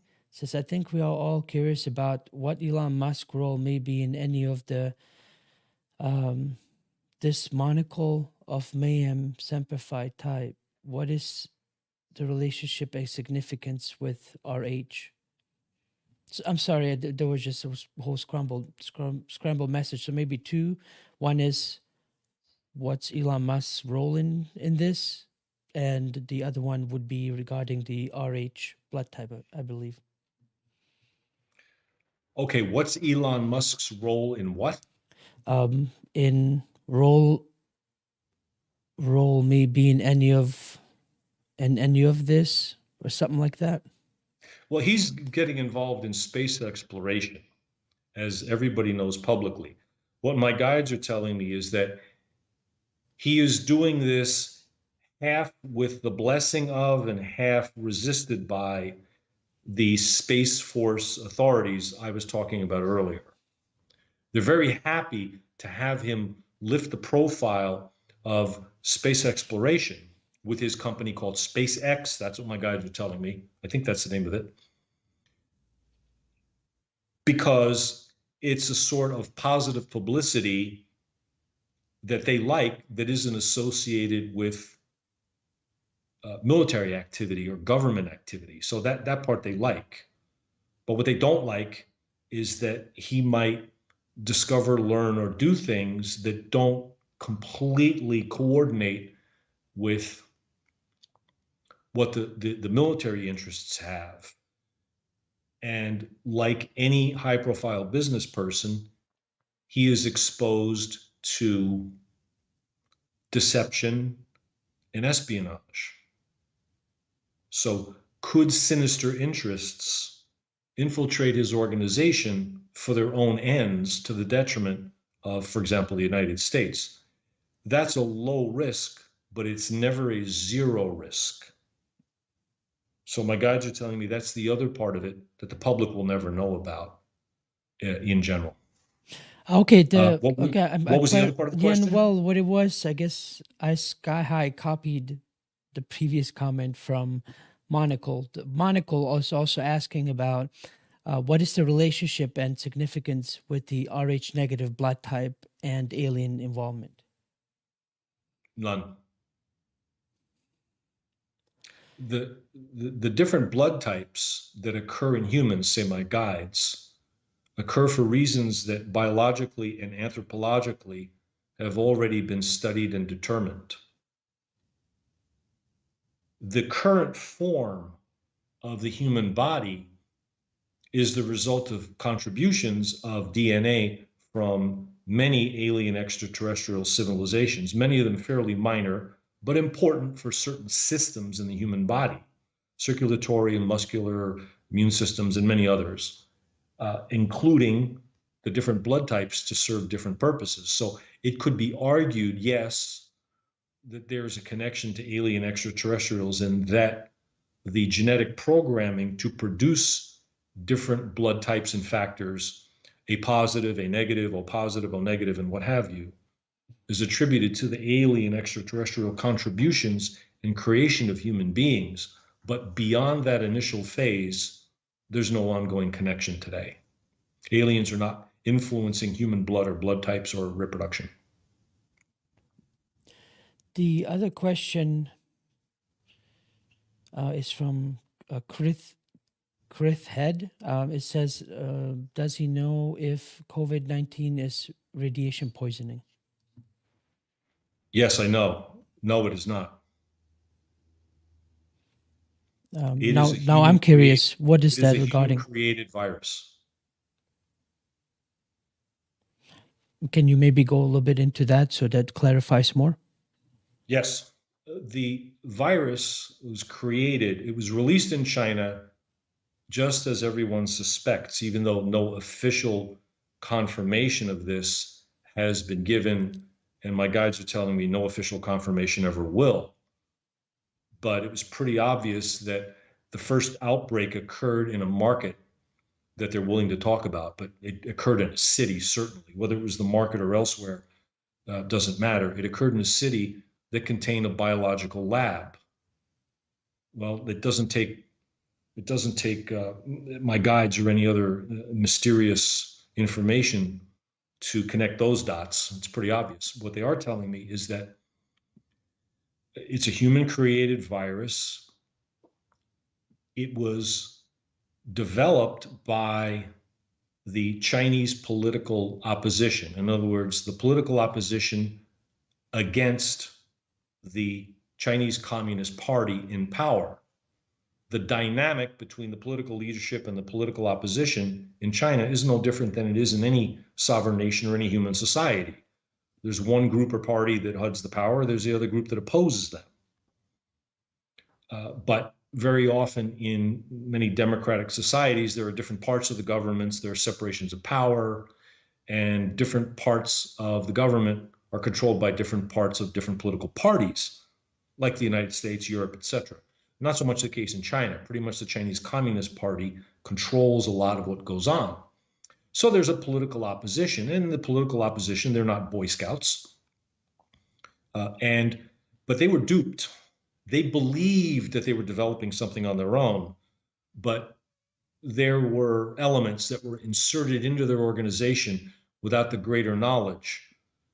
The idea was that they would develop this virus fairly mild, and in terms of serious diseases, it is fairly mild. The death rate is appearing to approach something similar, but for its novelty and the relative lack of immunity, the death rate is appearing to approach something not too different from the flu. The problem is we're having a lot more people seem to get it because there's a lot more testing. Most people that get the flu don't quick run down to get a flu test. And many people might have mild flu symptoms. They don't go get a flu test. So we don't know how many people get the flu virus every year. Plus, because many people get the flu, it's a known disease, it occurs all the time, there is a relatively higher immunity. And everybody knows this. This is coming from my guides. This particular variation was intentionally created in a lab from a virus which has been identified and known about for many decades, the coronavirus.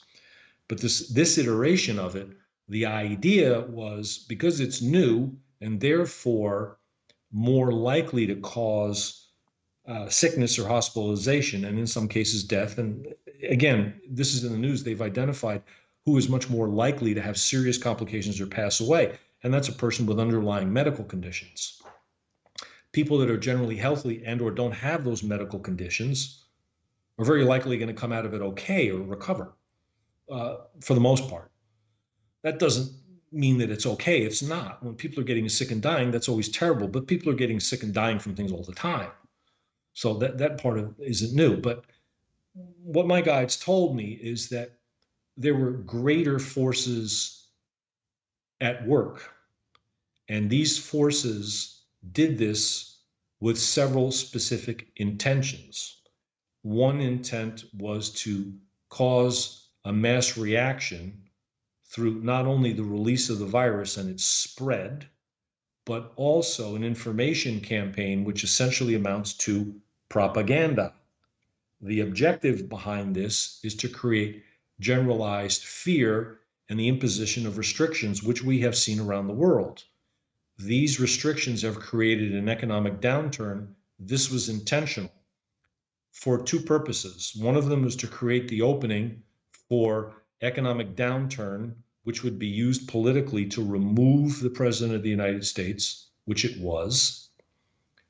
through a number of means, including mail-in ballots and election twisting, and it happened. That was one part of it.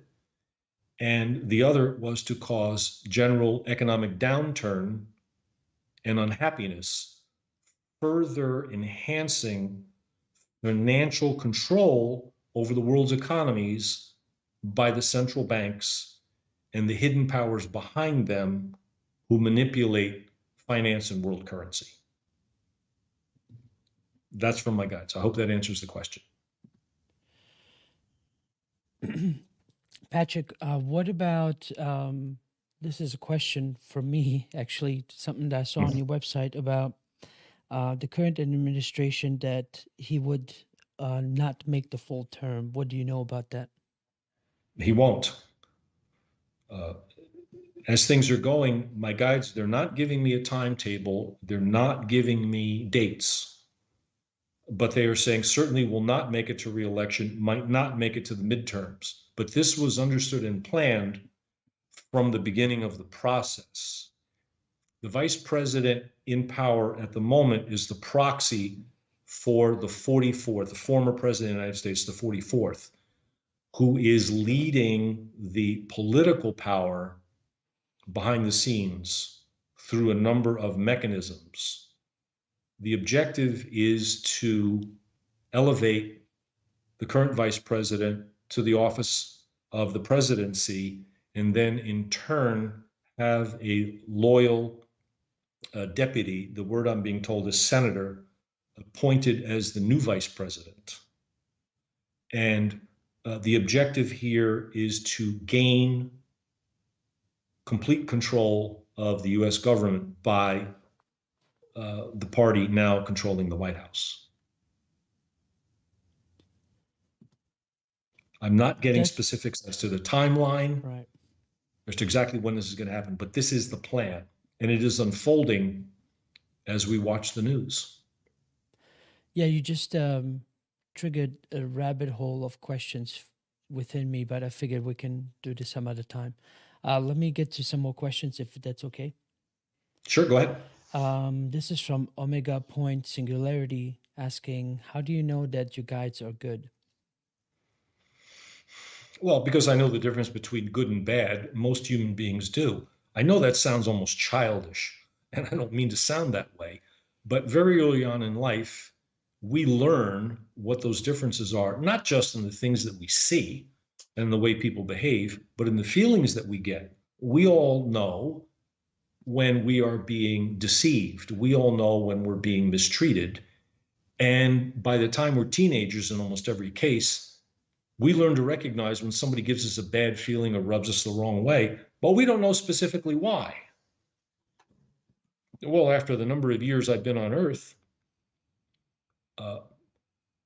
I've gotten better at identifying this.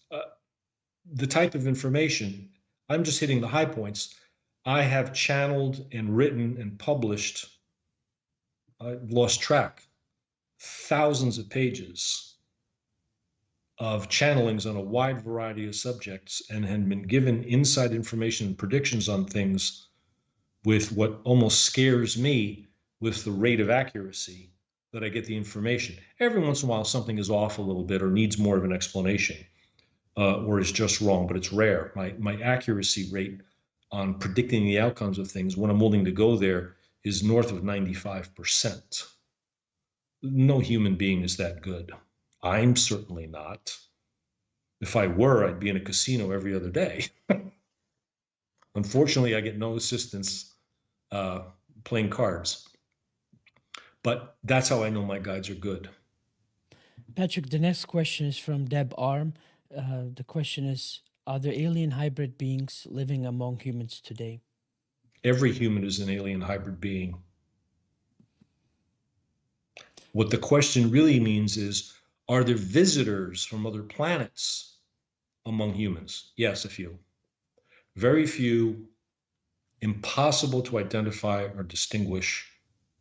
And attention given to this and fascination with it is a wasted emotion and effort. It will provide no benefit to the human pursuing it. If you feel entertained with the idea that it's a possibility, that's great. But getting specific information about who and what they're doing, that's not available, not to anybody. So, given the subjects that we're covering, and I know how any of this would sound to anybody, even the interviews and that I've done over all these years, there's one question I think I know where they're going with that. It's up to you if you want to answer it or not. Okay, go ahead. But this one says, why did private rockets shot straight up two separate companies and videos stop spinning like brakes were applied? Did they hit the dome? No, there's no dome. Okay. It's the next question is from Russell Clearly. It says, was there or is there now a alien base in Antarctica? Landing zone is a better term in human language. The idea that there is a base is not a good one, say my guides. One example I've been told many times is, are there alien bases on the dark side of the moon or the far side of the moon? We say the dark side. Every side of the moon is dark, just depends. There's the far side that we can never see because the moon doesn't rotate. The same side always faces us. So the idea is, are there bases? No, there are places where aliens will put down and land. The idea of a base involves some sort of permanent construction and infrastructure with facilities or operations or activities. For example, if we have a human military base, what's there? Dormitory, cafeteria, an armory, et cetera, all the things that a military base has. They don't have any of those things. There are no civil works. There's nothing constructed there. There are locations where they will land from time to time, yes. Are there any of those in Antarctica? Yes. But there's no base as such. They don't need it.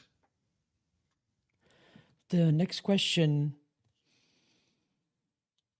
is by Deb R. Says, are cow mutilations related to finding or manufacturing a perfect food source for the alien human hybrids?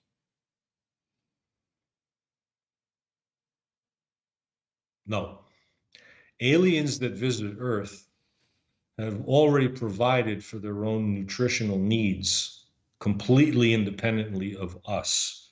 There is no need for Earth materials, crops, minerals, chemicals, what have you, to serve as fertilizer or food itself for any alien extraterrestrial visitor. They are not coming to Earth to mine it for the purposes of foods. Alien hybrids, again, to answer the question, all human beings are an alien hybrid. So, yes is the answer to that part of it, because all human beings eat, the last time I checked. The next question is from Jen Set. Says, do you guys have any information on the vaccine? The coronavirus vaccine? I believe that's what it's referring to. Well, yes, they have information. What's the question?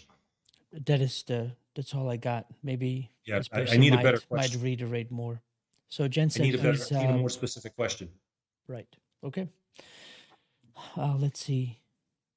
This is from Creeth Head. What does he think of Project Looking Glass? What is Project Looking Glass? You have to explain that for the answer to come. Okay.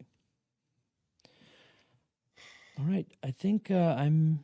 If I'm not getting, they might write in to explain more and give more explanations. But I've gotten to the bottom of this list of questions. Is there?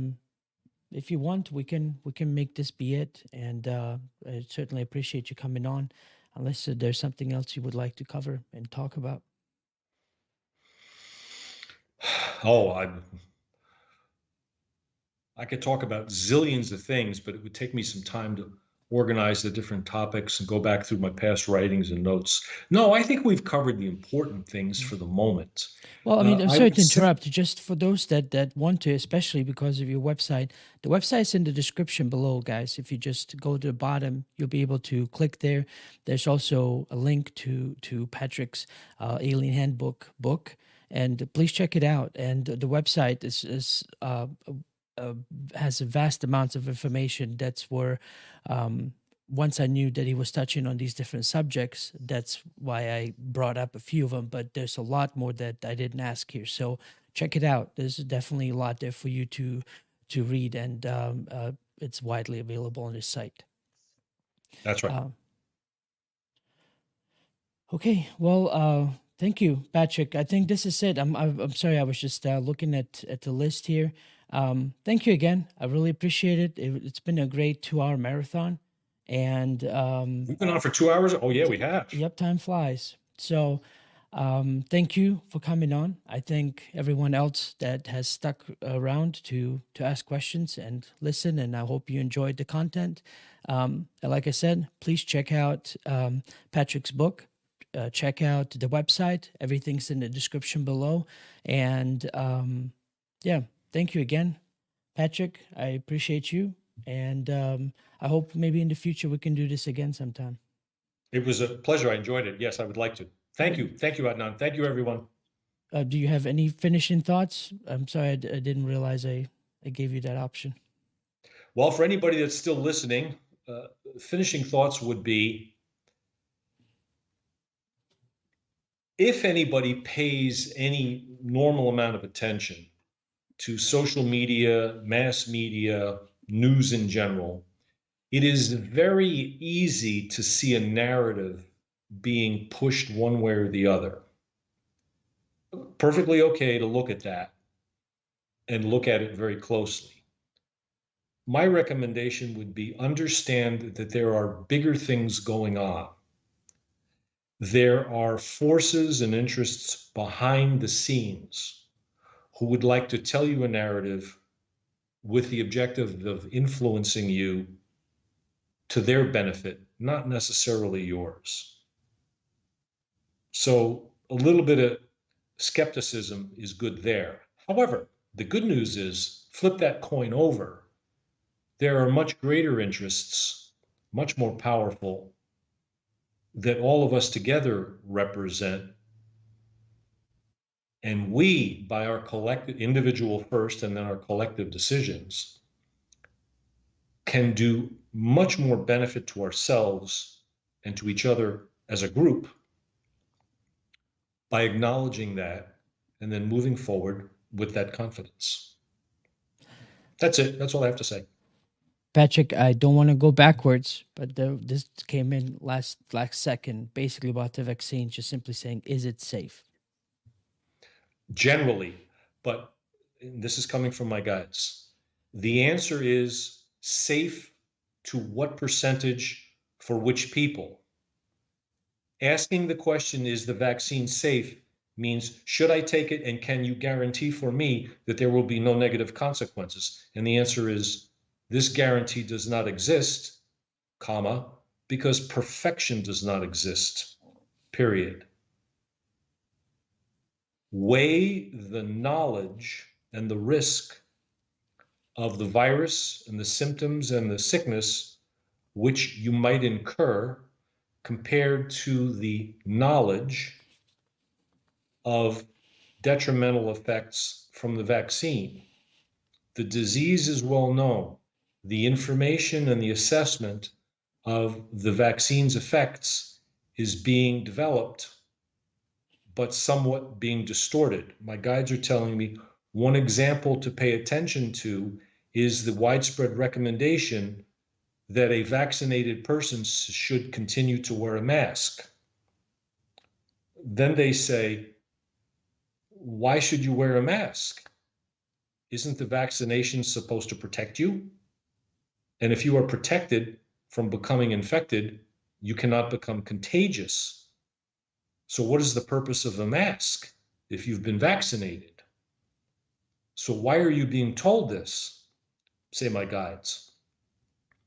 So back to the original question, generally the vaccine is very safe. Many tens of millions of people have been administered the vaccine. However, the news media and the mass media and social media will not gain much viewership or readership by telling you that. They will, however, gain your attention and higher ratings and more money from advertising revenue if they can tell you horror stories of people who have been harmed or killed by the vaccine, which have occurred. And like many things, it is of those events that you will hear. Do not allow an improper volume of air pressure to be used to inflate and conflate these things away from what we said initially, which is what is the risk to you of symptoms and sickness and hospitalization versus the as of yet not well developed risk of complications from the vaccine. Weighing those two, one will arrive at a good decision. However, generally the vaccines are proving to be safe. Okay, I hope that answers the question. Yeah, thank you very much for the follow up. So Okay. I'm sure they got an answer regarding that. So again, Patrick, thank you. Everyone Thanks very much. I else, appreciated it. watching still, thank you very much. So stay tuned for next week, Wednesday. I should have the Mary Rodwell interview edited and posted for you. And I haven't figured out yet for next Friday at 7 p.m. Who to have on, but as always, just check on UFO Hub channel and the different social media I have. Usually a few days ahead of time, I'll make an announcement. In some rare cases, it would be a day beforehand, but I hope that's enough time for you guys. So again, thank you all very much. Thank you for participating. I hope you found this useful. I understand sometimes people get emotional about certain information if it kind of goes against what they initially believe, but please just keep this in mind. It's information. If you can use it, take it. If you can't, leave it. And so thank you for sticking around for this long. You guys have a good weekend. Have a good night. Have a good day. Patrick, again, take care and have a good one. Thanks for the invitation. Take care. Bye-bye.